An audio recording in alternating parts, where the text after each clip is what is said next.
Hello everyone, welcome back to the channel. In this video, I'm going to create a quick in-depth review about this SEO tools platform, which is Content Raptor and Similarweb. So to get started with a breakdown and the analysis about these two platforms. Content Raptor is a content-focused SEO tools designed to help users optimize their writing content using AI.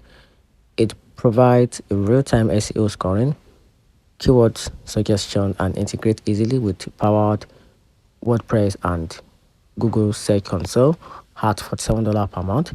It's ideal for bloggers, small businesses, and content marketers who want to improve their search ranking through the better on-page SEO without dealing with a complex analytics.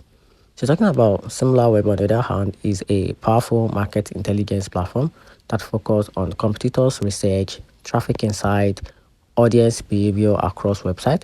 It offers deep details on where traffic comes from, user engagement, and industry trend, make it a great for large businesses and agencies and smart marketer teams. However, its pricing starts higher and it's better suited for enterprise use. So if you are focused on improving your content, Content Raptor is the best, it's better fit. But if you need a advanced traffic analysis and market research, Similarweb is the clear winner in that aspect. And that's it. Hope you find the review helpful. If you did, turn on the notification button and subscribe for more. Thanks.